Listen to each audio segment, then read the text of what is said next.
नमस्कार। मैं निखिलेश रामडले आप सभी का युवा संकल्प दिवस कार्यक्रम में स्वागत करता हूँ। लिख रहा हूँ मैं अंजाम जिसका कल आगाज आएगा। लिख रहा हूँ मैं अंजाम जिसका कल आगाज आएगा। मेरे लहू का हर एक कतरा इनकलाब लाएगा। मैं रहूं या ना रहूं ये वादा है मेरा तुमसे। मैं रहूं या ना रहूं ये वादा है मेरा तुमसे। मेरे बाद वतन पर मरने वालों का सैलाब आएगा। वीर भगत सिंह की इस कलम की महत्ता को जानने के लिए हमें उस लायक बनना होगा, उन विचारों को समझना होगा। क्या महत्वाकांक्षा होगी जब उस कलम ने पाती को इन विचारों में डूबकर चुमा हो। वो क्या व्यक्तित्व होगा जिसने मात्र उम्र की 23 सीढ़ियां चढ़कर ही यह निश्चित कर लिया कि सिर्फ जीवन काल में ही नहीं, मरणोपरांत भी क्रांति लाऊंगा और उस हर शख्स के और देश पर मरने वाले के हृदय में जीवित पाया जाऊंगा। 23 मार्च 1931 की वो रात जब 11 घंटे पहले ही फांसी देने का निर्णय भयभीत गोरों को लेना पड़ा और मां भारती के 3 वीरों को देश पर हंसते गाते अपने प्राण न्यौछावर करने का सौभाग्य प्राप्त हुआ। 23 मार्च के उस दिन को करोड़ों राष्ट्रवासियों के मन में सदा के लिए अजरामर बनाया मात्र 23 वर्ष के सरदार भगत सिंह, वंदनीय सुखदेव थापर तथा 22 वर्ष के राष्ट्रभक्त शिवराम हरी राजगुरु की उस हंसी ने जो अंग्रेजों को रुलाने के लिए सक्षम, उस रंग दे बसंती छोला के गीत ने जिसे गाकर भारत में इंकलाब लाया गया और उनका वह संकल्प जिसने भारत माता को स्वतंत्रता दिलाई, उसी संकल्प को उजागर करने का यह महोत्सव है। आज का यह कार्यक्रम भारतीय शिक्षण मंडल युवा आयाम विदर्भ प्रांत द्वारा हम सभी में विराजमान शिव और शक्ति को नमन करके भीतर के भगत सिंह सुखदेव राजगुरु को जागृत करने के लिए आयोजित किया गया। मैं युवा आयाम विदर्भ प्रांत की ओर से सभी युवा साथी तथा मान्यवरों का युवा संकल्प दिवस कार्यक्रम में स्वागत करता हूँ। आज का यह कार्यक्रम संकल्प धारण करने का महोत्सव है। आइए इस कार्यक्रम की शुरुआत हम भारतीय शिक्षा मंडल के ध्येय श्लोक से करें। मैं अपने विदर्भ प्रांत के विस्तारक आदरणीय हरीश काले जी से अनुरोध करूंगा कि वे ध्येय श्लोक से इस कार्यक्रम की शुरुआत करें।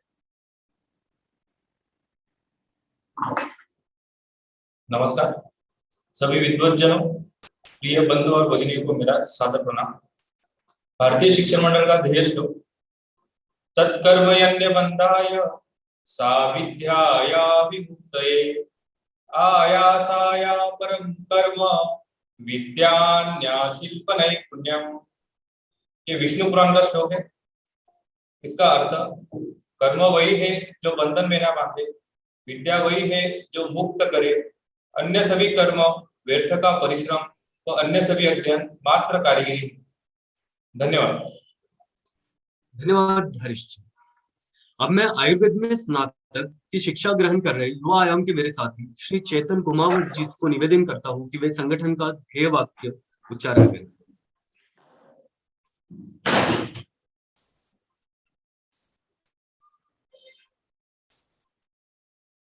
चेतन जी।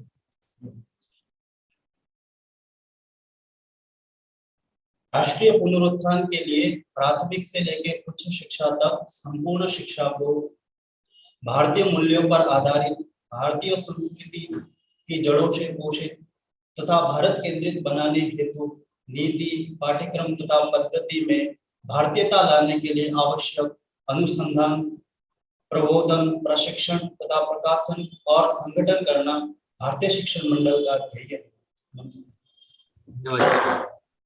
यह कार्यक्रम जिनके मार्गदर्शन और संयोजन में संपन्न हो रहा है, ऐसे अपने विदर्भ प्रांत के युवा आयाम प्रमुख श्री अंकित कलकोटवार जी से अनुरोध करता हूं कि वे स्वागत अभिभाषण एवं वक्ता परिचय कराएं। नमस्कार। नमस्कार। विदर्भ के सभी 11 जिलों से तथा देश के कुछ अन्य स्थानों से जुड़े शिक्षाविदों, शिक्षकों एवं मेरे सभी युवा साथियों को आज वीर भगत सिंह, राजगुरु एवं सुखदेव जी के बलिदान दिवस की स्मृति में आयोजित भारतीय शिक्षण मंडल युवा आयाम विदर्भ प्रांत द्वारा आयोजित इस युवा संकल्प दिवस समारोह में मैं आप सभी का हार्दिक स्वागत करता हूं। भारत एक युवा देश है क्योंकि इसका संपूर्ण जनसंख्या का 65% युवा है। किसी भी देश के निर्माण में उसकी युवा शक्ति का महत्वपूर्ण होता है। राष्ट्र निर्माण के लिए व्यक्ति निर्माण की प्रक्रिया में लक्षित ऊर्जा का ध्यान केंद्र निश्चित रूप से युवाओं पर होना समाचीन है। भारतीय शिक्षण मंडल साल 1969 में स्थापित शिक्षा क्षेत्र में भारतीयता पुनः प्रतिष्ठित करने हेतु कार्यरत एक अखिल भारतीय संगठन है। शिक्षा नीति, पाठ्यक्रम एवं पद्धति तीनों भारतीय मूल्यों पर आधारित, भारत केंद्रित तथा भारत हित की हो, इस दृष्टि से संगठन वैचारिक, शैक्षिक एवं व्यावहारिक गतिविधियों का नियमित आयोजन करता है। भारतीय शिक्षण मंडल के कार्य को गति प्रदान करने के लिए अनुसंधान, प्रबोधन, प्रशिक्षण एवं प्रकाशन के साथ संगठन की आवश्यकता होती है और शक्तिशाली संगठन तभी खड़ा होता है जब उसके पास सक्रिय कार्यकर्ता हो। भारतीय शिक्षण मंडल में सन 2016 से युवा आयाम का कार्य प्रारंभ हुआ। आज देश के अधिकतम विश्वविद्यालयों एवं उच्च शिक्षा संस्थानों में युवा आयाम कार्यरत है। समाज में राष्ट्रवादी विचारों से ओतप्रोत ऐसे बौद्धिक योद्धा तैयार करना यह शिक्षण मंडल के युवा आयाम का लक्ष्य है। भारत एक युवा देश है और युवा आयाम के माध्यम से ऐसे वैचारिक योद्धा तैयार करना है जो तार्किकता के साथ अपने विचारों को दृढ़ता से समाज के सामने रख सके। युवा आयाम के माध्यम से विभिन्न प्रकार के उपक्रमों जैसे मी फॉर माई नेशन, विकसित भारत मेरी कल्पना आदि देश भर में युवा हेतु चलाए जाने वाले कुछ गतिविधियां हैं। आज का अपना यह बलिदान दिवस की स्मृति में आयोजित युवा संकल्प दिवस भी युवा आयाम के राष्ट्रीय कार्यक्रमों में से एक है। आज अपने इस कार्यक्रम में मुख्य अतिथि तथा प्रमुख वक्ता के नाते उपस्थित है आदरणीय डॉक्टर रजनीश कुमार शुक्ल जी। आपका जन्म उत्तर प्रदेश के कुशीनगर में हुआ। आपने पोस्ट ग्रेजुएशन तक शिक्षा आपकी महात्मा गांधी काशी विद्यापीठ तथा आचार्य की उपाधि आपने बनारस हिंदू विश्वविद्यालय से ग्रहण की है। आपने संपूर्णानंद वाराणसी स्थित संपूर्णानंद संस्कृत विश्वविद्यालय में भी कई दायित्वों पर कार्य किया है। वर्तमान में आप वर्धा स्थित महात्मा गांधी अंतर्राष्ट्रीय हिंदी विश्वविद्यालय के माननीय कुलपति हैं। आज आपकी इस समारोह में गरिमामय उपस्थिति हम सभी के लिए धन्य करती है। आज के अपने इस कार्यक्रम के अध्यक्ष है आदरणीय आचार्य श्री दीपक कोइराला जी। आप मूलतः नेपाल से आते हैं। आपकी पोस्ट ग्रेजुएशन तक की शिक्षा संपूर्णानंद विश्वविद्यालय वाराणसी में हुई है तथा आचार्य की उपाधि आपने सोमनाथ संस्कृत विश्वविद्यालय से प्राप्त की है। आप व्याकरण के विद्वान हैं। भारत में गुरुकुल शिक्षा प्रणाली को पुनर्स्थापित करने में आपका एक बड़ा योगदान रहा है। सन 2018 में आपके संयोजन में देश विदेश के लगभग 4000 गुरुकुलों के प्रतिनिधियों का अंतर्राष्ट्रीय गुरुकुल सम्मेलन का एक यशस्वी आयोजन मध्य प्रदेश के उज्जैन में हुआ है। वर्तमान में आप कर्णावती में निवासरत है। कर्णावती में ही स्थित हेमचंद्राचार्य गुरुकुल के आप माननीय प्रधानाचार्य है तथा भारतीय शिक्षण मंडल के अखिल भारतीय सह प्रमुख है। आज आपका सानिध्य पाकर हम सभी कृतज्ञ हैं। आज अपने इस भारतीय शिक्षण मंडल में आज अपने इस कार्यक्रम में भारतीय शिक्षण मंडल के अखिल भारतीय संगठन मंत्री आदरणीय श्री मुकुल कानिटकर जी का वीडियो संदेश के माध्यम से हम सभी को मार्गदर्शन मिलने वाला है। इसी के साथ इस समारोह में उपस्थित भारतीय शिक्षण मंडल के राष्ट्रीय उपाध्यक्ष डॉक्टर सत्यवान मेश्राम सर, विदर्भ प्रांत के माननीय अध्यक्ष डॉक्टर गोविंद हड़प जी तथा विदर्भ प्रांत के सम्माननीय सचिव डॉक्टर नारायण मेहरे जी का भी मैं इस कार्यक्रम में स्वागत करता हूँ। विदर्भ के विभिन्न जिलों से जुड़े भारतीय शिक्षण मंडल के सभी अधिकारी एवं युवाओं का भी मैं इस कार्यक्रम में स्वागत करता हूँ। धन्यवाद अंकित जी। आइए हम सभी आमंत्रित करते हैं भारतीय शिक्षण मंडल के गुरुकुल प्रकल्प के अखिल भारतीय सह प्रमुख और आज के अपने इस कार्यक्रम के सम्माननीय अध्यक्ष आदरणीय आचार्य दीपक कोइराला जी कि वे अध्यक्षीय उद्बोधन दें। दीपक जी।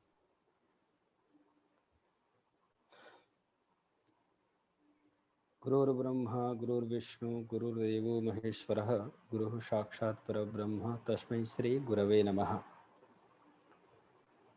आज के हमें मुख्य मार्गदर्शन करने वाले आचार्य और हमारे गुरुतुल्य आचार्य रजनीश शुक्ल जी और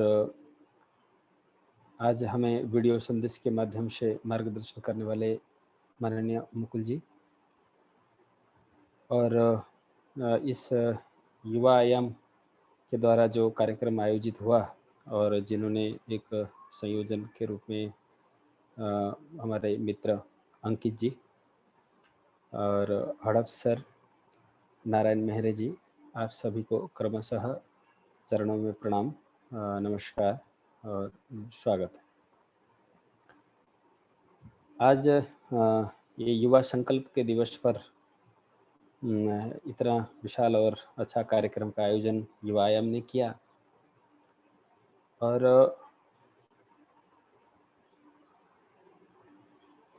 उसके लिए युवायाम का भी बहुत बहुत धन्यवाद। आज ऐसे मार्गदर्शक हमारे समक्ष उपस्थित हैं कि आपके सामने तो मैं क्या बोल पाऊँगा, फिर भी एक संगठन के सूचना अनुसार और अनुशासन का पालन करते हुए मैं ये कुछ 2-4 शब्द युवायाम के लिए संदेश देना चाहूँगा। हम सभी जानते हैं कि हमारे देश के मेरुदंड के रूप में हमारे देश की युवा जाने जाते हैं। देश को बनाने के लिए युवा वर्ग की मुख्य भूमिका रहती है। किसी भी देश का भविष्य देश के युवाओं के द्वारा सुंदर बनता है।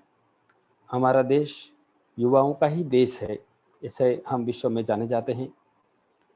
हमारे देश की, जैसे अंकित जी ने बताया कि बहुत बड़ी जनसंख्या के रूप में हम युवा वर्ग का है,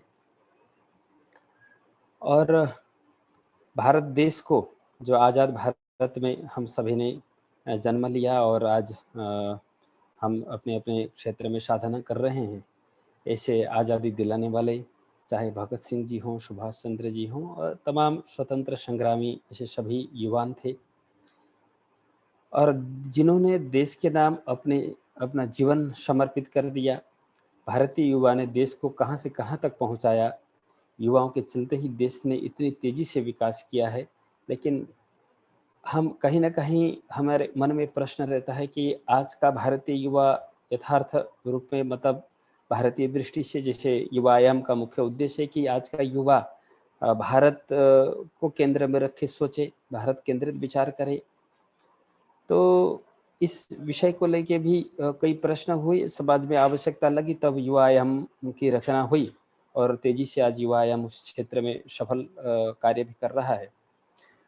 और वो देश की तरक्की के बारे में आज का युवा ठीक से सोच रहा है या कैसे सोचना चाहिए, और भारतीय युवाओं को अपने देश के प्रति क्या जिम्मेदारी है, क्या दायित्व है, उसका बोध कराने के लिए ही युवायाम भारतीय शिक्षा मंडल ने प्रारंभ किया, और उसमें निश्चित रूप से हम सफल भी हैं।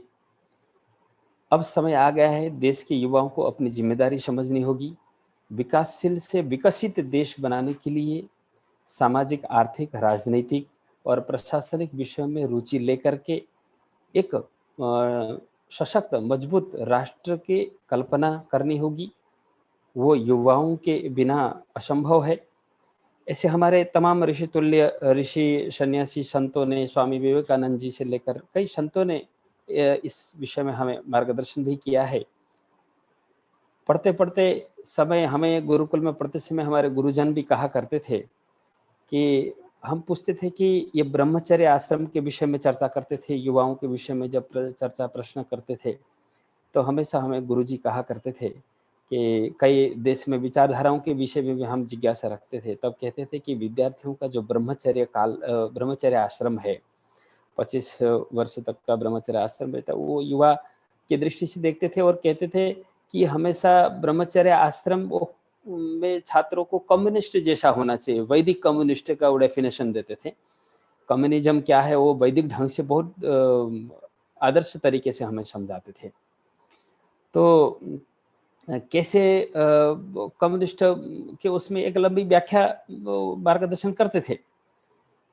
तो आज की युवा वो नहीं कि मतलब हम थोड़ा आध्यात्मिक हो जाते हैं तो हम अपना कर्तव्य से च्युत होने की दिशा में आगे बढ़ते हैं, हम मोक्ष की बात करते हैं। जैसे आज परंपरा निकली है कि मतलब ऐसे हमारे देश की, हमारे परंपरा के अनुसार ब्रह्मचर्य आश्रम, गृहस्थ आश्रम, वानप्रस्थ और संन्यास आश्रम, परंतु आज ऐसी एक परंपरा भी है कि जन्म लेने के बाद उस युवा अवस्था में पहुंचने से पहले भी दीक्षित हो जाते हैं और मोक्ष के लिए कार्य करते हैं। परंतु देश में ये आवश्यकता, स्वामी विवेकानंद जी ने भी कहा, कई बार मैंने कई वक्ताओं के मुँह से भी सुना कि आने वाले 50 वर्ष तक हमें सभी मतलब राष्ट्र की आराधना करनी है, राष्ट्र की पूजा करनी है और राष्ट्रोत्थान के लिए विचार करना है। तो आज वो युवाओं का मतलब ये कर्तव्य है। तो थोड़ा पढ़ लिख लिए, थोड़ा आध्यात्मिक बने तो हम मोक्ष की बात करते हैं और हम थोड़ा एक अलग मोड में चले जाते हैं। तो गुरुजी भी हमें कहा करते थे कि वो युवा क्या जिसके अंदर क्रांति नहीं है, वो युवा क्या जिसके अंदर एक जिद नहीं है, तो वो युवा क्या जिसके अंदर वो संघर्ष करने के लिए, युवाओं को तो संघर्ष जीवन में नहीं है तो ढूंढना चाहिए कि हम ये राइट दिशा में, सही दिशा में हम कैसे वो करें। युवा संघर्ष बिना, परिश्रम बिना कैसे रह सकता है। तो वो युवा कैसा जिसके अंदर धधकती अग्नि न हो। तो वो बहुत विस्तार से हमें समझाते थे। तो मुझे लगता है कि जब वो गुरु आश्रम में रह के अध्ययन करने का जब अवसर मिला, तो ये लगता था कि कभी जीवन में ऐसा अवसर मिलेगा क्या कि उस धधकती अग्नि को भी हम कैसे सदुपयोग करें राष्ट्र उत्थान के लिए, राष्ट्र के लिए, अपना एक युवा जो आयु है उसको हम कैसे लगा सकें। और मुझे लगता है कि बहुत विस्तार से तो मार्गदर्शन हमें आदरणीय आचार्य जी और माननीय हमारे प्रेरणा के स्रोत और हमारे प्रमुख मार्गदर्शक माननीय मुकुल जी अब हमें मार्गदर्शन करने ही वाले हैं। इसलिए ये मैं अपने भारतीय शिक्षा मंडल की युवा आयाम को बहुत बहुत धन्यवाद देता हूँ। मैं गुरुकुल क्षेत्र में जो कार्य करता हूँ उसमें भी हमें लगता है कि युवाओं को वास्तव में किस दिशा में सोचना चाहिए, कैसा क्रांति होना चाहिए, कैसा संघर्ष करना चाहिए। संघर्ष हमेशा रहना ही चाहिए। तो इसके विषय में हमें विस्तार से मार्गदर्शन मिलने ही वाला है और मैं युवा आयाम का पुनः फिर से धन्यवाद देना चाहूँगा। और मुझे गौरव है ऐसे युवा आयाम जैसे अनेक आयाम चल रहे हैं मेरे संगठन में, उस संगठन का मैं एक हिस्सा हूँ, एक कार्यकर्ता हूँ और मुझे बहुत गर्व है। और आगे हमें इस विषय में प्रमुख रूप से मार्गदर्शन करने वाले हैं पुनः हमारे मार्गदर्शक मेरे गुरुतुल्य आचार्य रजनीश कुमार जी और हमारे गुरुतुल्य और मार्गदर्शक ऐसे हमारे माननीय मुकुल जी के चरणों में मैं प्रणाम करके मैं 2 शब्द यहीं समापन करता हूँ। धन्यवाद। बहुत बहुत धन्यवाद आचार्य जी। आपके दिखाए गए रास्ते पर चलने का जरूर ही हम प्रयास करेंगे।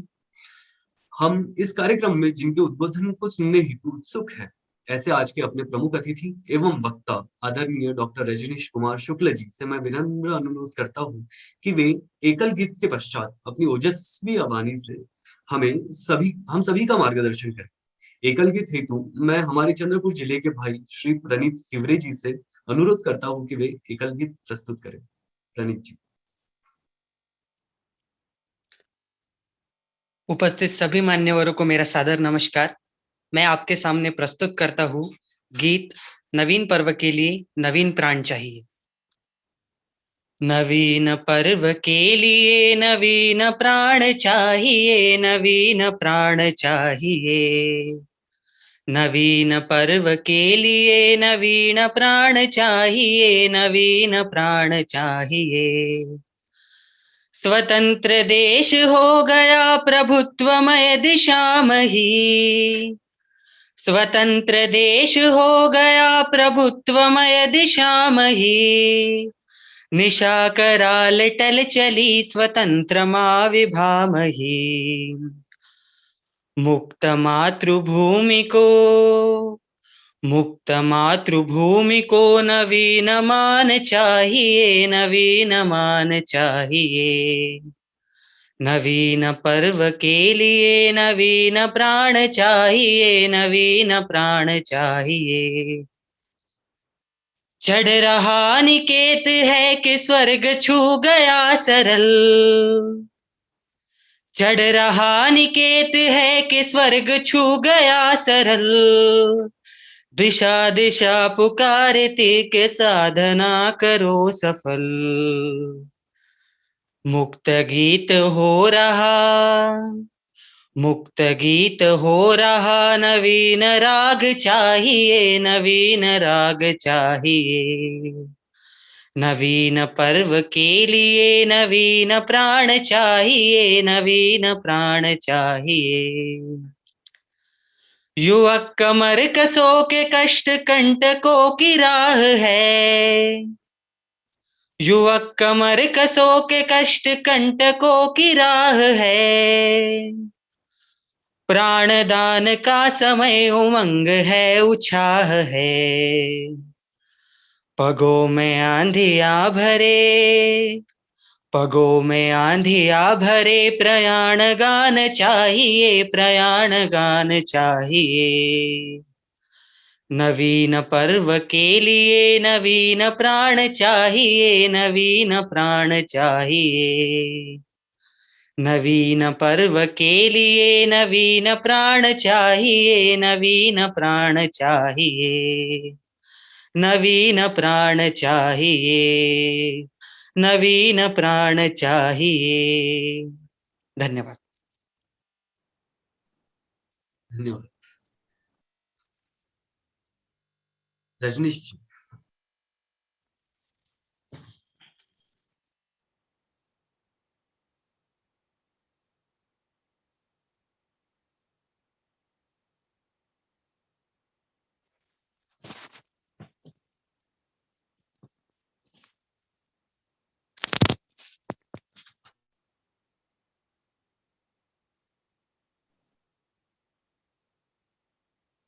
मैं आदरणीय डॉक्टर रजनीश कुमार शुक्ल जी से विनम्र अनुरोध करता हूं कि वे अपनी ओजस्वी वाणी से हमें मार्गदर्शित करें।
रजनीश जी 1 मिनट में हम सबसे जुड़ेंगे।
अंकित बोलून झालं ना? अंकित सर झाले जो नहीं। हाँ, मैं वापस आ गया। जी शुरू करिए। सबसे पहले मैं क्षमा चाहता हूं तकनीकी समस्या के कारण से आप सबको। Am I audible? Yes sir आपका आवाज आ रहा है। तकनीकी समस्या के कारण से आप सब लोगों को थोड़ी देर परेशानी हुई है। ये छोटी समस्या है। हम जिस पुण्य अवसर पर उपस्थित हैं उसमें तो जाने कितनी सूचनाएं, कितने संवाद, कितना हालचाल देखना, सब कुछ विलुप्त हो गया था।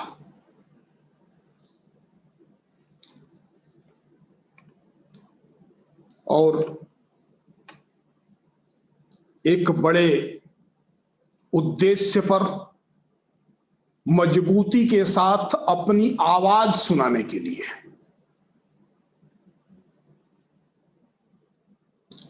एक विचारों का हंगामा खड़ा करने के लिए, भारत की स्वतंत्रता का नाद सुनाने के लिए 3 युवाओं ने धमाका किया और उस धमाके से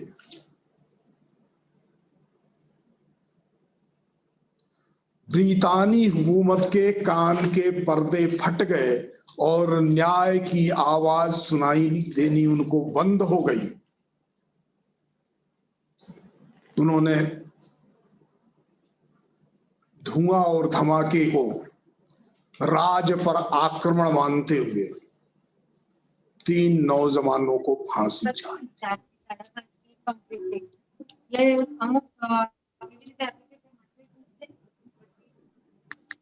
कहीं से कुछ आवाज आ रही है? ठीक है, मैं अब आगे बढ़ता हूं। तो वह दिवस भारत में आजादी के बाद या 1931 से ही इस देश के युवा, इस देश के बुद्धिजीवी, इस देश के लिए जीने मरने वाले लोगों ने बलिदान दिवस के रूप में याद किया था। भगत सिंह, सुखदेव, राजगुरु, ये नाम नहीं है, ये व्यक्ति भी नहीं है, ये भारतीय युवा की बलिदान कर सकने की, सर्वोच्च को समर्पित करके इस मातृभूमि को श्रेष्ठ बनाने की जो अनादि जिजीविषा है, उस जिजीविषा के हमारे समकालिक प्रतीक। यह वही जिजीविषा है जिसको सामने रख करके कभी राम ने प्रतिज्ञा की थी कि निश्चरहीन मही मही करियो। इसी जिजीविषा के तहत लक्ष्मण को बताया था, अपि स्वर्णमयी लंका लक्ष्मण मया न रोचते जननी जन्मभूमिश्च स्वर्गादपि गरीयसी। इस जिजीविषा को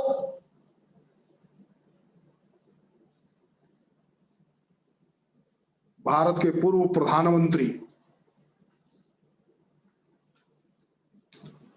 अटल बिहारी वाजपेयी जी अपनी एक कविता में कहते हैं,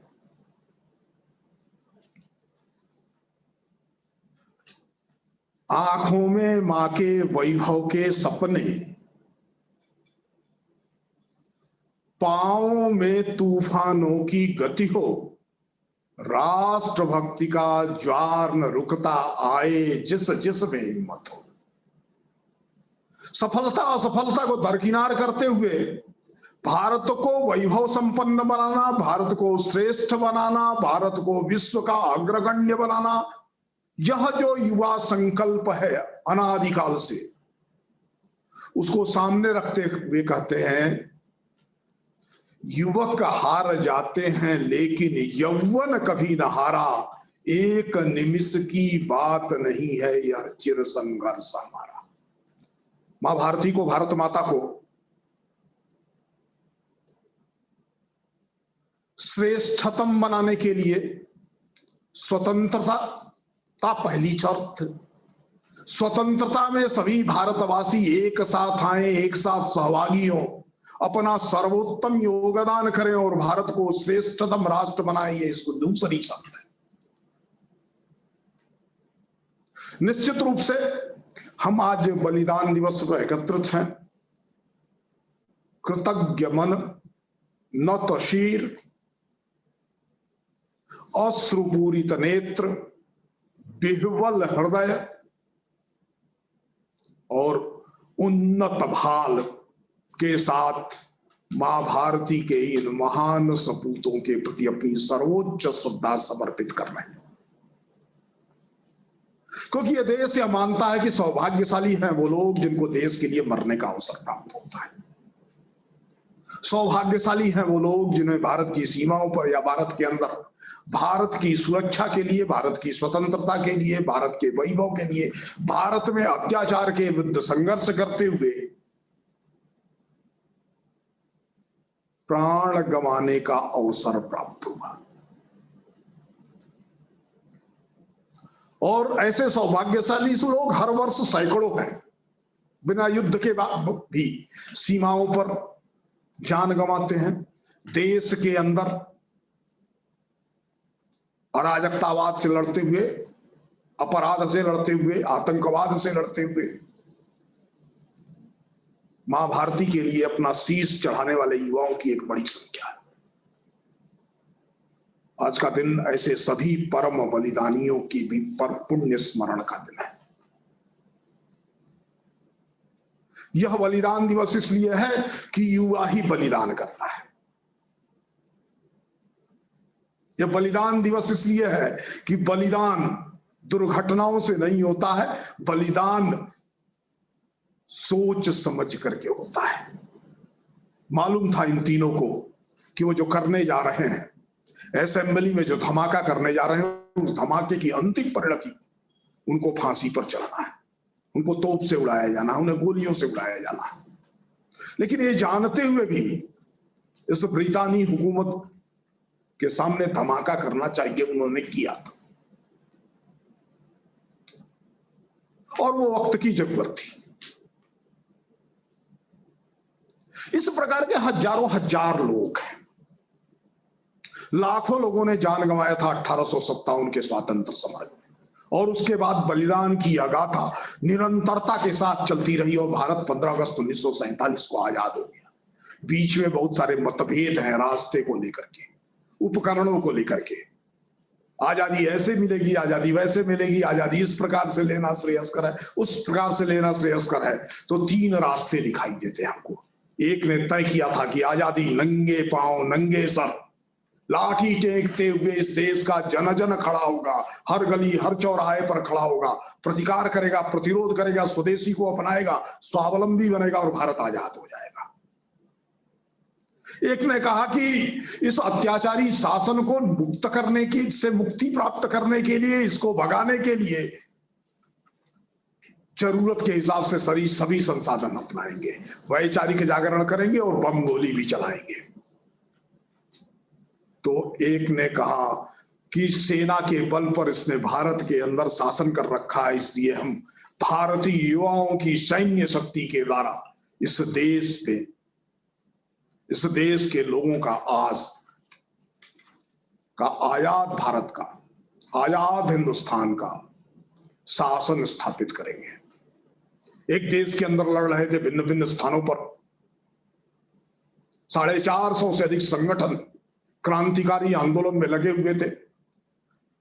सन्यासी आंदोलन से प्रारंभ होने वाला यह आंदोलन वनवासियों के बीच, गिरिवासियों के बीच, नगर में, गांव में, पढ़े लिखे अनपढ़ सभी प्रकार के युवाओं के बीच अत्यंत लोकप्रिय था। तो दूसरी ओर इस देश की आजादी को लोक जागरण, लोक संघर्ष, स्वदेशी, स्वावलंबन, सविनय अवज्ञा इत्यादि उपकरणों से प्राप्त करेंगे, इसको लेकर के भी 1905 से इस देश में एक मुहिम चली थी, 1942 में उभर करके सामने आई। और यही वह कालखंड है जब तीनों मिलते हैं। क्रांतिकारी आंदोलन भारत के अंदर, सैन्य आंदोलन भारत के बाहर से सुभाष चंद्र बोस के नेतृत्व में,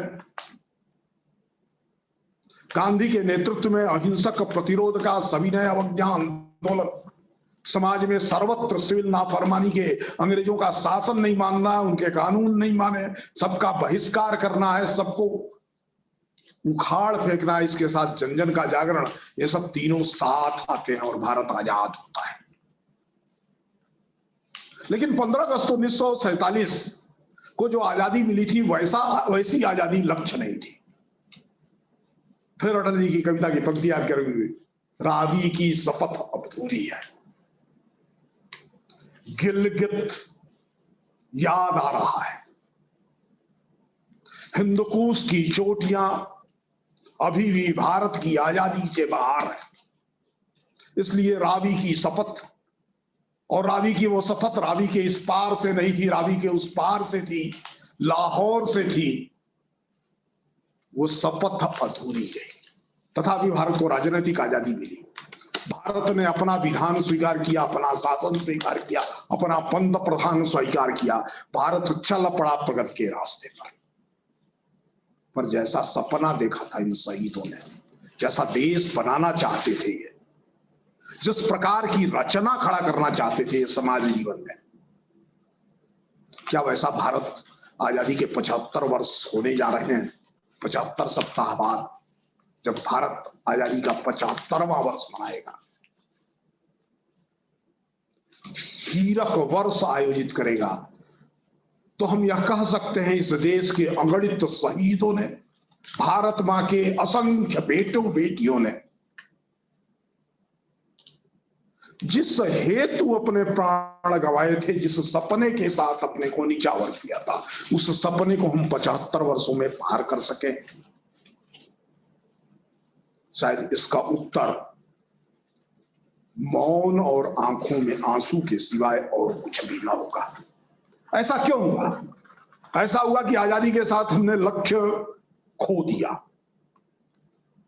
आजादी किस लिए मिली थी? हम पुराना भारत बनाना चाहते हैं, वही भारत बनाना चाहते हैं जिसके लिए तमाम कारवां आते गए, हिंदुस्तान को लूटते गए, हिंदुस्तान को पददलित करते गए, लेकिन वो आए गए। पददलित राष्ट्र में तो नहीं आए थे, वो श्रेष्ठ राष्ट्र में आए थे। दुनिया की सर्वाधिक संपन्न मानव शक्ति जहां निवास करती थी उस राष्ट्र में आए थे। दुनिया की सर्वाधिक बड़ी ज्ञान शक्ति जहां निवास करती थी उस राष्ट्र में आए थे। दुनिया की जो सबसे बड़ी व्यापारिक और औद्योगिक शक्ति थी उस राष्ट्र में आए थे। वो 1000 वर्ष पहले आए हो, चाहे 200 वर्ष पहले आए हो, जो भी आए, जब भी आए, वो भारत की श्रेष्ठता से आकर्षित होकर के आए थे। और उन्हें मालूम था कि भारत उनके कब्जे में आता है तो पूरी दुनिया उनके कब्जे में होगी। तो आजाद भारत को फिर क्या वैसा ही भारत नहीं होना चाहिए था जिसके और पूरी दुनिया देखती थी? शायद हम नहीं कर सके, क्योंकि एक लक्ष्योन्मुखी राष्ट्र हम नहीं बन सके। इस देश में लक्ष्योन्मुखी राष्ट्र क्यों नहीं बन सके? जबकि अदम्य साहस है यहाँ के युवा में, अदम्य पराक्रम है यहाँ की युवा में, अदम्य राष्ट्रभक्ति है यहाँ की युवा में, अपने लोगों के प्रति, अपने भाई बंधुओं के प्रति न्यौछावर होने की, बलिदान होने की ताकत है यहाँ की युवाओं में। कोरोना में हमने देखा था, दुनिया के बड़े सभ्य सुसंस्कृत संपन्न राष्ट्रों में जब आगजनी हो रही थी, लूटपाट हो रही थी, 46 शहरों में कर्फ्यू लगा था, तो भारत में नंगे पांव पैदल चल रहे समाज के अत्यंत वंचित बंधुओं के लिए पूरा समाज खड़ा था। तो ये भाववृत्ति तो है, सबके लिए हमें जीना है, सबके लिए हमें करना है, ये भाववृत्ति तो है। फिर ऐसा हुआ क्यों? तो हमने आदर्श ओझल कर दिए। किनको देख करके आगे बढ़ना है यह दृष्टिपथ से ओझल हो गया।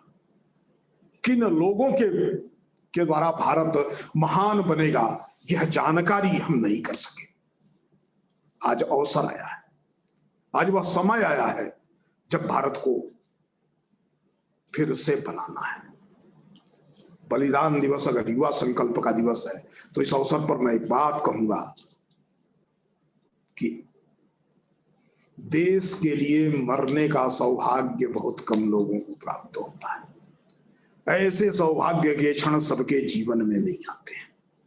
ऐसे सौभाग्य के क्षणों का मुस्कुरा करके सामना कर सके ऐसा साहस भी सबके अंदर नहीं होता है। ऐसे सौभाग्य के क्षणों को लाने के लिए निरंतर यत्न कर सके इस प्रकार की इस मनोदशा में भी व्यक्ति नहीं होता है। तो क्या शेष भारत मां के बेटे दुर्भाग्यशाली हैं? उन्हें मां भारती की सेवा के लिए अवसर नहीं है, उन्हें भारत मां के लिए कुछ करने की संभावनाएं नहीं है। तो मैं आप सबसे अनुरोध करना चाहूंगा, भारत के लिए मरने का अवसर, मां भारती के लिए प्राणोत्सर्ग का अवसर, ये सौभाग्यशाली लोगों को मिलता है और उनके आदर में हमारे सिर झुके रहते हैं।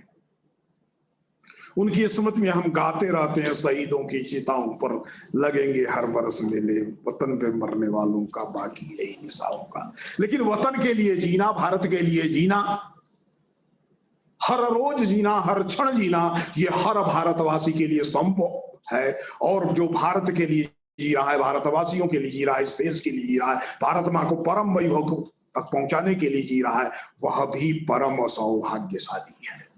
हम सारे लोग ऐसे सौभाग्यशाली लोगों की कतार में अपना नाम लिखा सकते हैं।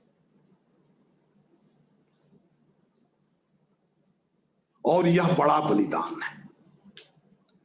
हमारा कैरियर इस देश के लिए, my career for my country,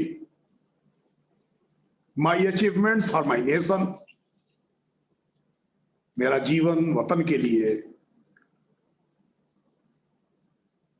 मेरी उपलब्धियां मेरी मातृभूमि के लिए, ये भाव जिंदा कर सकना किसी के लिए भी सहज है, आसान है। अब ये भाव जिंदा कैसे होगा? तो उन सपनों को फिर से याद करना पड़ेगा, अपने परिवेश में देखना पड़ेगा, अपनी परिवेश के लोगों की स्थितियों को देखना पड़ेगा,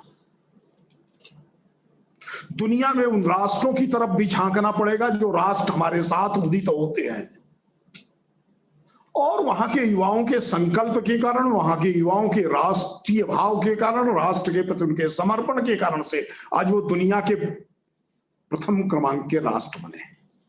जरा याद कर लीजिए इजराइल को, याद कर लीजिए कोरिया को, याद कर लीजिए जापान को। ये छोटे छोटे देश हैं, लेकिन दुनिया इनसे भयभीत है। दुनिया इनके बिना चल भी नहीं सकती है, दुनिया इनके साथ रहना भी नहीं चाहती, और दुनिया इनके साथ के बिना रह भी नहीं सकती है।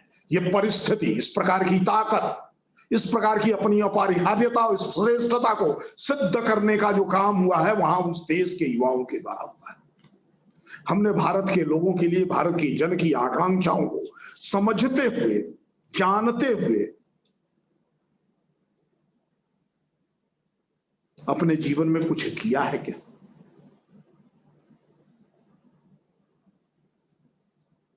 अगर हमने ऐसा नहीं किया है तो निश्चित जानिए हम भारत के लोग उन सपनों को भूल चुके हैं जिसके लिए लड़ रहे थे सारे लोग। कोई मिलीनियर होने के लिए नहीं लड़ रहा था, कोई मल्टी मिलीनियर होने के लिए नहीं लड़ रहा था, कोई बड़ा उद्योगपति होने के लिए नहीं लड़ रहा था। सब इसलिए लड़ रहे थे कि हर हाथ को काम मिलेगा, हर खेत को पानी मिलेगा, हर आंखों में सपने होंगे,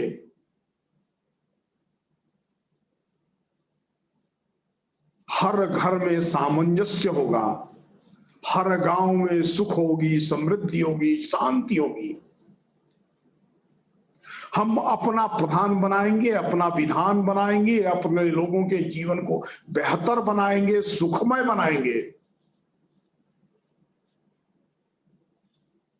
हर घर में रोशनी, हर बच्चे के हाथ में किताब, हर युवा के हाथ में कोई काम, हर भारतवासी को कौशल और बोध, यह सपना अभी भी बाकी है। और जब तक यह सपना बाकी है तब तक आजादी अधूरी है।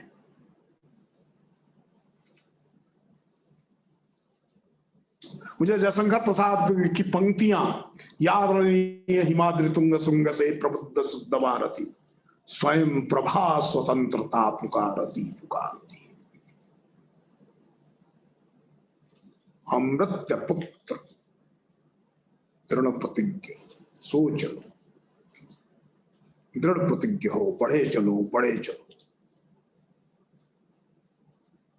दृढ़ प्रतिज्ञ होकर के बढ़ना किधर है?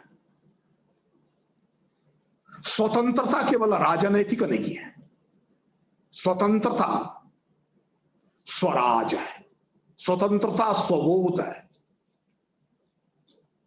और इसकी याद उस कालखंड में भी लोग दिला रहे थे, हम क्या थे, क्या हुए, क्या होंगे, अभी आओ मिलकर विचारें सभी।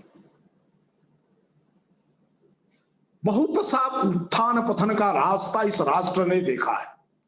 श्रेष्ठ हुए, पददलित हुए, आजाद हुए, लड़खड़ाते हुए विकास के रास्ते चल पड़े। आज दुनिया भारत की ओर देख रही है। भारत युवा शक्ति का देश है, दुनिया में सबसे बड़ी संख्या में युवा यहां रह रहा है। जो देश बहुत विकसित दिखाई दे रहे हैं, बूढ़े होते जा रहे हैं। बूढ़ी आंखें सपना नहीं देखा करती हैं। बूढ़ा मन किसी के लिए न तो मुस्कुराता है और न तो प्राण गंवाता है। वो तो अपनी जिंदगी के बचे हुए हिस्से को और थोड़ा ठीक से जीना चाहता है। दुनिया के विकसित राष्ट्रों के साथ भी ऐसा ही है। वो अपने ही नागरिकों की चिंता में व्यस्त है। दुनिया में ओजोन लेयर में छेद होती है तो हो जाए, लेकिन अमेरिका तैयार नहीं अपने नागरिकों के जीवन स्तर में 5% की कटौती करने का, जिससे ओजोन लेयर के छेद को रोका जा सके, क्लोरोफ्लोरोकार्बन के उत्सर्जन को रोका जा सके, कब किया जा सके। तो एक तरफ वो दृष्टि है। दूसरी तरफ दृष्टि है कि हम भी बचेंगे, हम भी बढ़ेंगे और दुनिया को भी बढ़ाएंगे। भारत का स्वभाव वैसा ही है। वो वैक्सीन के वितरण से लेकर के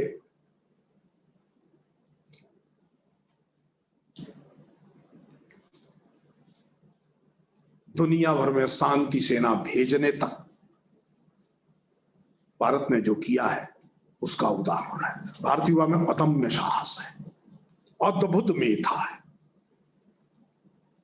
अद्भुत पराक्रम है। मैं बार बार कहता हूं, आज भी कहूंगा कि 1965 में कोई सोच नहीं सकता था रिकायलेस गन से पैटर्न टैंक तोड़े जा सकते हैं।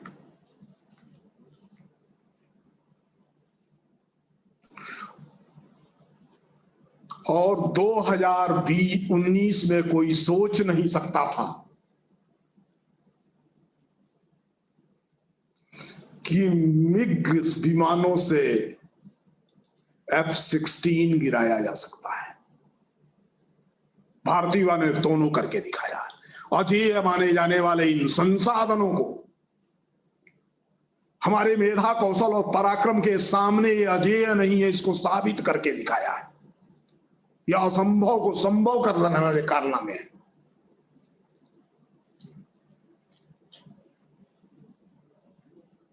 और कोरोना के वैक्सीन में भी इस देश के युवा वैज्ञानिकों ने दिखाया कि हम वो कर सकते हैं जो पूरी दुनिया नहीं कर सकती है। इसलिए यह दिन, इन अमर हुतात्माओं की स्मृति का दिन, अमर हुतात्माओं की याद में आगे बढ़ने का दिन वस्तुतः किस लिए है?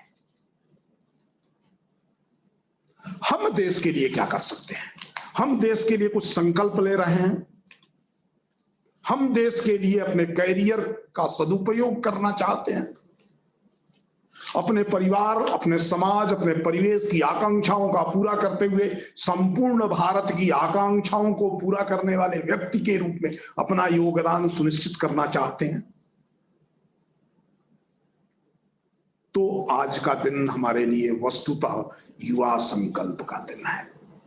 युवा संकल्प यानी क्या? बेहतर भारत, श्रेष्ठ भारत, समर्थ भारत, वैभवशाली भारत, शांतिमय भारत, विश्व को ज्ञान, विज्ञान और दिशा देने वाला भारत, ये भारत के युवाओं का सपना है। भारत के युवाओं ने जब कोई संकल्प लिया है उसको सिद्ध किया है। संकल्प से सिद्धि तक हमारी अनादि यात्रा है।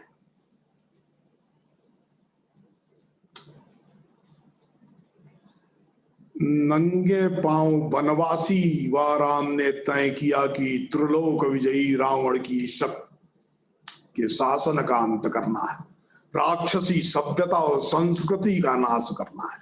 हुआ ना?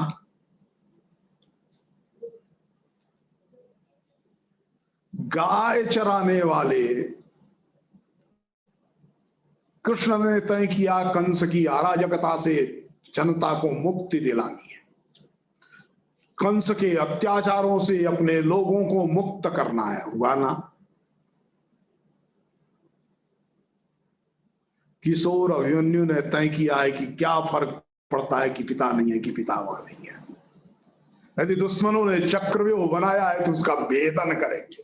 भेदित तो हुआ ना? भारतीय युवा का संकल्प वस्तुतः वही है जो अभिमन्यु का संकल्प है, मुहूर्तम विज्वलितम श्रेयम न तु धूमायितम चिरम। यही 21-23 वर्ष के भगत सिंह ने कर दिखाया था।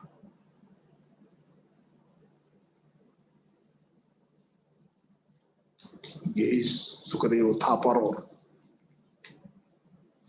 शिवराम राजगुरु ने कर दिखाया था। ये हमारे अत्यंत नजदीक के मात्र 90 वर्ष पूर्व के प्रतिमान हैं। ऐसे प्रतिमानों की अनंत श्रृंखला है, अनंत मालिका है, जो विचारधाराओं में नहीं भारत के प्रति समर्पित है, जिसकी प्रेरणा कोई किताब नहीं, भारत मां की धूल है, भारत मां के चरण है, जिसका लक्ष्य किसी खास प्रोटोटाइप को प्राप्त करना नहीं है, अपितु वैभवशाली, स्वतंत्र, संपन्न, सक्षम, समर्थ भारत की निर्मित है।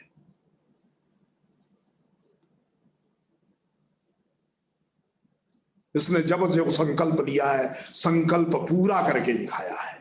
स्थापित करना हिंदू पदपादशाही, आदिल शाही के खिलाफ भी और मुगल शाही के खिलाफ भी। शिवा संकल्प लेता है, पूरा करता है। युवा संकल्प यानी सिद्धि की ओर बढ़ने का रास्ता। युवा संकल्प यानी ईमानदारी, निष्ठा, समर्पण, गतिशीलता। युवक तो वही है जिसमें योत्साह है, विवेक है और कर्मठता है, चूझने की ताकत है, अच्छे और बुरे को जानने का विवेक है, और जो सोचा है उसको पाने की जिद है, के लिए कर्म शक्ति है। ऐसा बोध और कौशल से युक्त युवा भारत का भविष्य है, भारत का वर्तमान है और भारत का इतिहास भी है। इतिहास के उन गौरवशाली पन्नों को, जिसको अत्यंत गौरव मैं किया था आज के दिन शहीद होने वाले इन महान सपूतों ने, भारत मां के भगत सिंह, सुखदेव और राजगुरु ने, उस महान परंपरा में हम भी आज इस देश को आगे बढ़ाने की दृष्टि से हनुमान सा हिमालय नहीं ला सकते हैं तो गिलहरी सा कंकड़ तो ढो ही सकते हैं। सवाल ईमानदारी के, हराम का स्नेह तो दोनों को बराबर मिलता है। जब सेतु बना तो गिलहरी और हनुमान के बीच कोई श्रेष्ठता का झगड़ा नहीं था, किसका योगदान ज्यादा है इसका भी झगड़ा नहीं था, इस बात का कोई अहंकार भी नहीं था। हम श्रेष्ठ कर रहे हैं, हम ज्यादा कर रहे हैं, इस प्रकार की सद्गुण विकृति से भी मुक्त युवा की आज आवश्यकता है।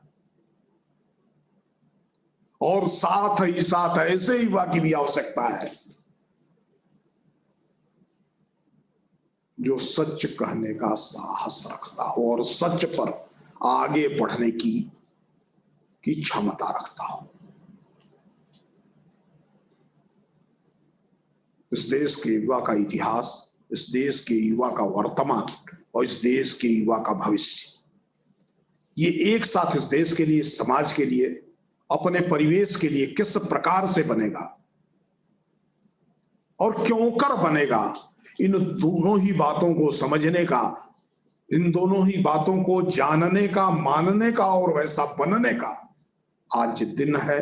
बनने के लिए संकल्प का दिन है। इस संकल्प दिवस पर आप सबके बीच अपनी बात को मैं अब इसके साथ ही पूरा कर रहा हूं और आप सबसे फिर एक बार ये कह रहा हूं कि युवा वह है जिसमें योत्साह है, विवेक है और कर्मठता है। इसमें से किसी एक की कमी नहीं होनी चाहिए। भारत की जो परंपरा है उस परंपरा को समझना है। प्रयाग तीर्थराज इसलिए बनता है कि उसमें सिर्फ गंगा यमुना नहीं मिलती है, सरस्वती भी मिलती है। इन तीनों में से किसी की भी कमी होती है, उत्साह, विवेक और कर्मठता में किसी की कमी होती है तो दिशा भ्रम होता है, दृष्टि भ्रम होता है। दृष्टि भ्रम, दिशा भ्रम से मुक्त, निर्वांत, निर्भीक, निर्वैर, निरहंकार, निश्चल अचल, अडिग, अपराक्रम्य, अदम्य साहसी युवाओं का इतिहास भारत का इतिहास है। और इन 3 अमर बलिदानियों की पहचान है। भारत का हर युवा इसी प्रकार की श्रेष्ठता वाला बने, यह संकल्प लेने का, यह मन में सपना जगाने का और अश्रुपूरित होकर के भारत मां के लिए अच्छा बेटा बनने की कोशिश करने का यह दिन है। यह दिन आप सब में मां भारती इस भाव की पूर्ति करें, का जागरण करें और आपके इस मनोरथ की पूर्ति के लिए आपको उस आवश्यक सामर्थ्य और संसाधन प्रदान करें। इस अनुरोध के साथ अपनी बात को पूरा करता हूं। सबको बहुत बहुत नमस्ते। बहुत बहुत धन्यवाद रजनीश जी। आपकी ओजस्वी वाणी को सुनकर हम धन्य हो, और मैं आश्वस्त करता हूं कि जरूर ही हम में से देश के लिए खुद को न्यौछावर करने वाले युवा आगे निकल कर आएंगे और उस सपने को साकार कर दिखाएंगे।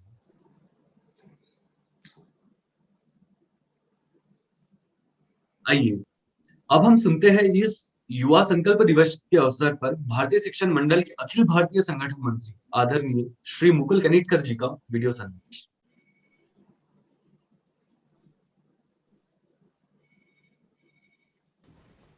आज के इस समारोह के आदरणीय मुख्य अतिथि, भारतीय शिक्षण मंडल के समस्त पदाधिकारी और युवा आयाम के इस संकल्प दिवस के कार्यक्रम में एकत्रित भारत माता के प्यारे सपूतों, बहनों और भाइयों, भारत माता के 3 वीरों के बलिदान के उपलक्ष्य में 23 मार्च हमारे लिए अत्यंत महत्वपूर्ण दिवस है। भगत सिंह, सुखदेव और राजगुरु, ये भारत माता की 3 युवा सपूत हंसते हंसते आज ही के दिन फांसी पर चढ़ गए थे, अपने आप को भारत माता पर बलिदान कर दिए थे, आहुति कर दिए थे। इस आहुति ने भारत को स्वातंत्र्य दिलाने में एक बहुत बड़ा महत्वपूर्ण योगदान किया है और इसीलिए 23 मार्च भारत के प्रत्येक युवा के लिए अत्यंत महत्वपूर्ण है।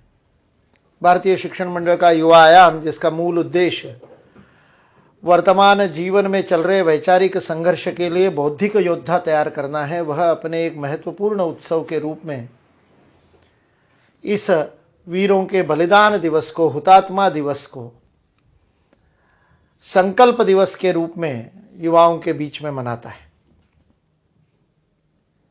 जीवन का लक्ष्य क्या है? जीवन का आदर्श क्या है? जीवन किस लिए जीना है? क्या करने के लिए हमने जन्म लिया है? यह प्रश्न प्रत्येक युवा के मन में उत्पन्न होते हैं। कुछ उस पर विचार करते हैं, कुछ उस पर प्रयोग करते हैं, कुछ अपने जीवन में कुछ अलग करके देखते हैं और प्रयास करते हैं कि इस प्रश्न का उत्तर दिया जाए। किंतु अधिकतर युवा इस प्रश्न पर गंभीरता से विचार किए बिना मन में उठ रहे इन प्रश्नों को सामान्य तात्कालिक आवश्यकताओं के, अर्जेंसी कहते हैं ना, सामने कोई अर्जेंसी है, परीक्षा है, करियर है, मेरे एंट्रेंस एग्जाम है, नौकरी करनी है, और इन तात्कालिक आवश्यकताओं के चक्कर में इस जीवन के महत्वपूर्ण प्रश्न को पीछे धक्का दे देते, ढक देते हैं, अलग रख देते, कारपेट के नीचे डाल देते हैं। लेकिन ये प्रश्न उठता है, प्रत्येक के मन में उठता है। जितनी बार आप शीशा देखते हो, तब उतनी बार उस शीशे में से देखने वाली आंखें आपसे प्रश्न पूछती है, कौन है तू? किस लिए पैदा हुआ? क्या तेरे जीवन का लक्ष्य है? ऐसा ही प्रश्न 12 साल के एक बच्चे के मन में लाहौर में आया, और वो जालियांवाला बाग आता है अमृतसर, वहां की मिट्टी भर करके ले जाता है। वह रक्त से सनी हुई मिट्टी उसको प्रेरणा देती है। जनरल डायर ने जिन भारतीयों को बलिदान किया, वहां पर उन निहत्थे बलिदानी वीरों के रक्त से प्रेरणा प्राप्त करके वो अपने जीवन का लक्ष्य निर्धारित करता है कि इन आतताई अंग्रेजों को भारत से भगा करके भारत माता को स्वतंत्र बना करके ही मैं अपने जीवन का लक्ष्य पूर्ण करूंगा, और नहीं कर पाया तो इसके लिए अपनी आहुति दे दूंगा, आजीवन इसी कार्य में लगूंगा, और अपना जीवन लगा देता है। वही महाराष्ट्र से आया हुआ शिवराम हरि राजगुरु, वह भी इसी प्रकार का जीवन में संकल्प लेकर के चलता है। वह सुखदेव, वह भी वही जीवन में संकल्प लेकर के चलता है। और ऐसे संकल्पित बलिदानी युवाओं की आहुति का आज का दिन है, उसके स्मरण का आज का दिन है।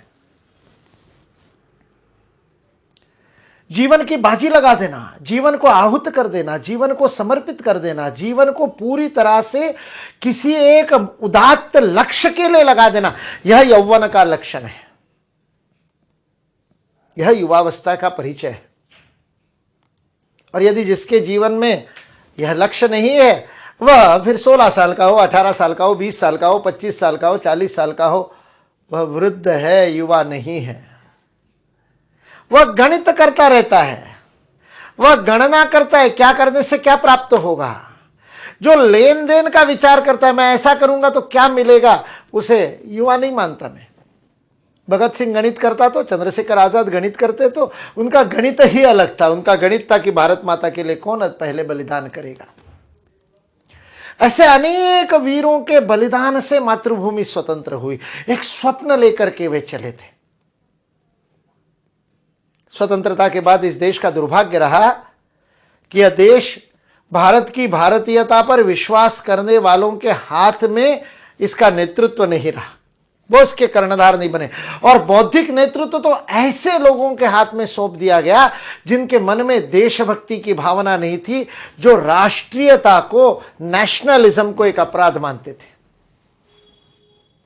और ऐसे लोगों ने इस देश की शिक्षा व्यवस्था को, इस देश की विचार परंपरा को, इस देश की बौद्धिक समस्त प्रक्रियाओं को ऐसी दिशा में ले गए कि जिसके द्वारा इस देश में अपने आत्म गौरव का ही भान चला गया।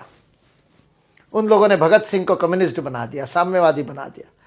क्यों? तो जेल में फांसी चढ़ने से पहले कुछ दिन पूर्व मार्क्स को पढ़ करके उसने कोई डायरी में टिप्पणी लिखी थी।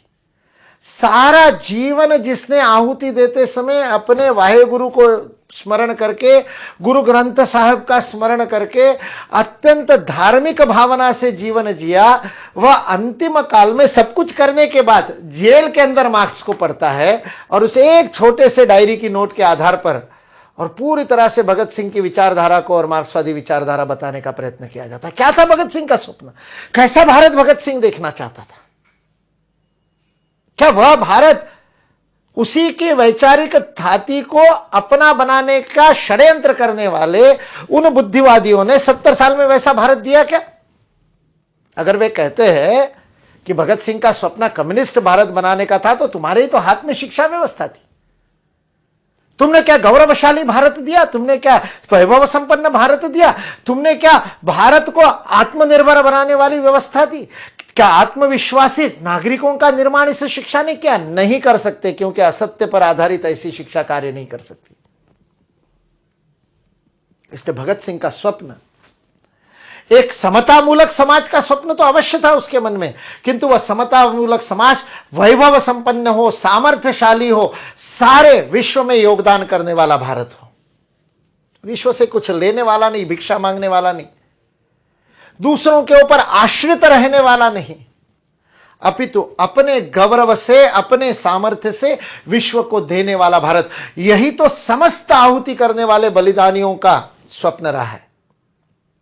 फिर वो आद्य क्रांतिकारक वासुदेव बलवंत फड़के हो, या बाघा जतीन हो, या खुदीराम बोस हो, या उधम सिंह हो, पूरे भारत के कोने कोने से जिस जिस वीर ने सशस्त्र क्रांति के माध्यम से अथवा अहिंसा के माध्यम से भारत माता को स्वतंत्र करने के लिए अपना बलिदान दिया, चाहे वो लाला लाजपत राय हो, चाहे बिपिन चंद्र पाल हो, उन सबका एक ही तो स्वप्न था कि यह भारत अपने खोए हुए गौरव को पुनः प्राप्त करे। आज इस बलिदान के अवसर पर जब हम भगत सिंह, सुखदेव और राजगुरु के बलिदान के माध्यम से समस्त हुतात्माओं का स्मरण कर रहे, शहीद शब्द ठीक नहीं, शहीद आजम शब्द, यह वैचारिक लड़ाई है, यह वैचारिक लड़ाई शब्दों की लड़ाई है, पदों की लड़ाई है। It's a battle of terminology. शहीद शब्द का एक अलग अर्थ है, धर्म के लिए जिहाद करते समय जो बलिदान होता है उसे शहीद कहते हैं। इसलिए मातृभूमि पर आहूत होने वालों के लिए स्वतंत्र वीर सावरकर ने शब्द दिया हुतात्मा, जिन्होंने अपने आप को आहूत कर दिया, बलिदान कर दिया पवित्रता की भाव से। इसलिए या तो हुतात्मा कहे, बलिदानी कहे, वीर कहे। ऐसे उन वीरों के बलिदान के दिवस पर उनका स्मरण करते समय केवल उनको गौरव के दृष्टि से स्मरण करके, उनको याद करके, नारे लगा करके भारत माता की जय, वंदे मातरम, इनकलाब जिंदाबाद के नारे लगाने से काम नहीं चलेगा। यह बलिदान दिवस का स्मरण, यह उत्सव, बलिदान का उत्सव दधीचि के इस राष्ट्र में ही होता है। बलिदान का उत्सव दधीचि के इस राष्ट्र में जो अपनी हड्डियां वज्र बनाने के लिए दे देते, गौ माता से सारे शरीर को चटा करके अपनी आहुति देने वाले दधीचि का यह देश है, त्याग का देश है। यहीं पर केवल बलिदान का उत्सव होता है, बलिदान का गर्व होता है। भगत सिंह की मां कहती है कि माता, बलिदानी वीरों की माता है, आंसू नहीं बहाती क्योंकि मेरा पुत्र मरा नहीं है, अमर हो गया। शहीदों की चिताओं पर लगेंगे हर बरस मेले, वतन पर मिटने वालों का बाकी यही निशा होगा, राम प्रसाद बिस्मिल ने लिखा था। तो आज उनके उस बलिदान के अवसर पर जब हम एकत्रित हुए हैं, तब केवल बलिदान दिवस मनाने की आवश्यकता नहीं है, यह सोचने की आवश्यकता है कि आज भगत सिंह होते तो क्या करते, आज चंद्रशेखर होते तो क्या करते। आज जब भारत अपनी अंगड़ाई लेकर के उठ करके खड़ा हुआ है और सारे विश्व के बीच में विश्व गुरु बनने के लिए सन्नद्ध हुआ है, राष्ट्रीय शिक्षा नीति के माध्यम से एक नए युग का निर्माण वैचारिक स्तर पर करने के लिए चला है, उस समय भगत सिंह होते तो क्या करते। निश्चित रूप से बम हाथ में नहीं लेते, निश्चित रूप से बंदूक नहीं उठाते, निश्चित रूप से चंद्रशेखर आजाद वो माउत्जर का बम बोला लेकर के वंदे मातरम नहीं कहते। तो फिर क्या करते, वो वैचारिक युद्ध में पड़ते और राष्ट्र की राष्ट्रीयता को सारे विश्व के सम्मुख प्रतिष्ठित करने के लिए अपने जीवन की आहुति लगाते।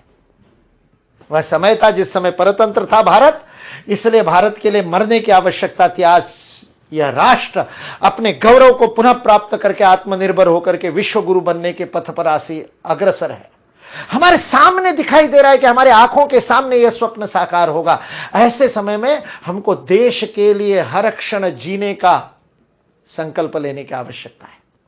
अपने जीवन का लक्ष्य स्वार्थ के लिए नहीं, स्वयं के लिए नहीं, अपने जीवन का लक्ष्य केवल मैं और मेरे परिवार तक सीमित नहीं, अपने जीवन का लक्ष्य भारत के लिए, भारत माता के लिए, भारत के लिए जीने का संकल्प लेने का आज का दिन है। इसलिए इसको हम संकल्प दिवस के रूप में मनाते हैं। आज आहुति देनी पड़ेगी, अपने भोगों की आहुति देनी पड़ेगी, अपने सुविधाओं की आहुति देनी पड़ेगी, अपने व्यसनों की आहुति देनी पड़ेगी, आवश्यकता पड़े तो अपने परिवार के साथ अपने संबंध की आहुति देनी पड़ेगी, किंतु राष्ट्र की रक्षा के लिए, राष्ट्र के लिए गौरव बढ़ाने के लिए अपनी समस्त गुणों की आहुति देनी पड़ेगी। यदि मेरे अंदर बहुत अच्छी बुद्धि है, प्रज्ञा है, मैं नवनवीन खोजे कर सकता हूं तो भारत के लिए करूंगा, मैं कविता कर सकता हूं तो भारत के लिए करूंगा, मैं वक्तृता है तो भारत के लिए करूंगा। जो जो मेरी प्रतिभा है, जो जो मेरे गुण है और नहीं है तो उसको अर्जित करके भारत माता को समर्पित करूंगा। जो राष्ट्र की आवश्यकता है वो करूंगा ताकि यह राष्ट्र आत्मनिर्भर हो सके। ऐसे बौद्धिक योद्धाओं के निर्माण करने का आंदोलन है भारतीय शिक्षण मंडल का युवा आयाम। उस युवा आयाम के इस कार्यक्रम में और उसके मंच पर मैं आप लोगों से आह्वान करता हूं। मैंने 30 साल पहले अपने आप से यही प्रश्न पूछा था 1990 में जब LLB हुआ। सब लोग कह रहे थे बहुत अच्छा वकील बनेगा। मैंने अपने आप से प्रश्न पूछा, अपराधियों की वकालत करके जेब भरने के लिए क्या मुकुल तेरा जन्म हुआ? और अंदर से आवाज आई, नहीं, यह मेरे जीवन का लक्ष्य नहीं, मैं तो भारत माता की वकालत करूंगा, उसका अधिवक्ता बनूंगा, उसका गुणगान करूंगा, उसका गौरव करूंगा विश्व के सामने। और इसलिए मैंने कहा, तेरा तुझको अर्पण क्या लागे मेरा, और अपना समस्त जीवन भारत माता को समर्पित किया। 24 घंटे 365 दिन केवल और केवल मातृभूमि के लिए जीने का संकल्प लेकर के चल पड़ा 31 वर्षों से। उस आशा से आपसे झोली फैला करके निवेदन कर रहा हूं, आज के दिन संकल्प लीजिए। क्या है जीवन का लक्ष्य? क्या करने के लिए जन्म लिया? अपना जीवन भारत माता को समर्पित करने का संकल्प लेने का यह दिन है। व्यक्तिगत जीवन में, सामूहिक जीवन में, संगठनात्मक जीवन में और राष्ट्रीय जीवन में अधिकाधिक समय भारत माता के लिए देने का संकल्प अधिकाधिक युवा करे। इसी आह्वान के साथ जय हिंद, जय भारत।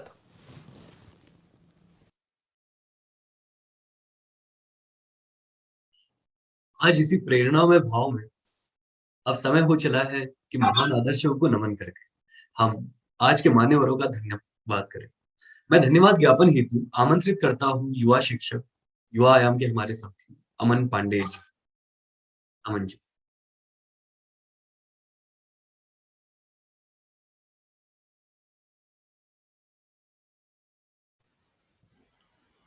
आज भारतीय शिक्षण मंडल युवा आयाम विदर्भ प्रांत द्वारा वीर भगत सिंह, राजगुरु एवं सुखदेव जी के बलिदान दिवस की स्मृति में आयोजित इस युवा संकल्प दिवस कार्यक्रम हेतु मुख्य अतिथि एवं वक्ता के नाते उपस्थित रहे एवं जिनकी ओजस्वी वाणी से आज हमें दुर्लभ मार्गदर्शन प्राप्त हुआ, ऐसे महात्मा गांधी अंतर्राष्ट्रीय विश्वविद्यालय के यशस्वी कुलपति आदरणीय डॉक्टर रजनीश कुमार जी शुक्ल का हृदय से आभारी हूं एवं उनका हार्दिक धन्यवाद करता हूं। इस कार्यक्रम के अध्यक्ष भारतीय शिक्षण मंडल गुरुकुल प्रकल्प के अखिल भारतीय सह प्रमुख आदरणीय आचार्य दीपक जी कोराया जी का भी मैं हार्दिक धन्यवाद करता हूं, जिनका वीडियो संदेश हमें प्राप्त हुआ। ऐसे हम सभी के मार्गदर्शक अखिल भारतीय संगठन मंत्री श्री मुकुल जी कानेटकर जी का भी मैं आभारी हूं। इस कार्यक्रम में उपस्थित भारतीय शिक्षण मंडल के राष्ट्रीय उपाध्यक्ष डॉक्टर सत्यवान जी मिश्रा, विदर्भ प्रांत के माननीय अध्यक्ष डॉक्टर गोविंद हड़प जी, विदर्भ प्रांत के मंत्री डॉक्टर नारायण मेहरे जी तथा अन्य सभी प्रांत तथा जिलों के अधिकारियों का मैं धन्यवाद करता हूँ। यह कार्यक्रम जिनके संयोजन में संपन्न हो रहा है, ऐसे विदर्भ प्रांत के युवा आयाम प्रमुख श्री अंकित जी कालकोटवार का तथा प्रांत विस्तारक श्री हरीश जी काले का भी मैं आभारी हूँ। इस कार्यक्रम को सफल बनाने हेतु जुड़े युवा आयाम के सभी जिला संयोजक एवं कार्यकर्ता तथा उपस्थित आप सभी साथियों का एवं विदित जनों का हृदयपूर्वक आभारी हूँ। इस कार्यक्रम में जिनका सहकार्य मिला, ऐसे जयदेव पेंडसे जी, निखिलेश जी रांगड़े, श्री प्रणीत हिवरे, कुमारी रेणुका अपराजित जी, चेतन कुमावत जी, आप सभी लोगों का हार्दिक धन्यवाद। आप सभी लोगों को हार्दिक आभार। धन्यवाद अमन जी। आइए इस कार्यक्रम का समापन स्वतंत्रता आंदोलन में राष्ट्रभक्तों के मन में उत्साह और स्फूर्ति जगाने वाले राष्ट्रगान वंदे मातरम से करें। मैं हमारी बहन कुमारी रेणुका अपराजित दीदी को वंदे मातरम गान हेतु आमंत्रित करते हैं। रेणुका जी।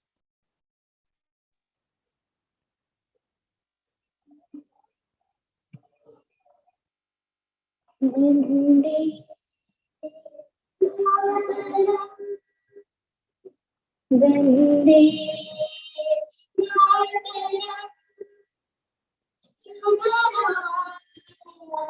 सुफलाम मलयज शीतलाम सस्य श्यामलाम मातरम वंदे मातरम शुभ्रा ज्योत्स्ना पुलकितयामिनी फलकुसुमिता द्रुमदलशोभिनी सुहासिनी सुमधुरभाषिणी सुखदां वरदां मातरं वन्दे मातरम्। कोटि कोटि कंठ कलकल निनाद कराले, कोटि कोटि भुजे धृत खर खर वाले, अबला के नमा एत बोले बंधन धारिणी नमामि तारिणी मातर रिपुदन वारिणी मातरं वन्दे मातरम्। तुम्ही विद्या तुम्ही धर्म तुम्ही हृदय तुम्ही मर्म त्वं हि प्राण शक्ति हृदय तुम्ही माधुरी तुम्हारी प्रतिभा गणी मंदिरे मंदिरे वंदे मातरम्। त्वं हि दुर्गा दश कमला वाणी विद्यादायिनी नमामि त्वां नमामि कमला अतुलां सृजलां सुफलां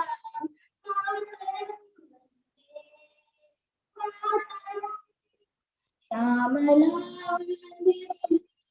सुस्मितां भूषितां धरणीं मातरं वन्दे मातरं वन्दे मातरं। जय हिंद।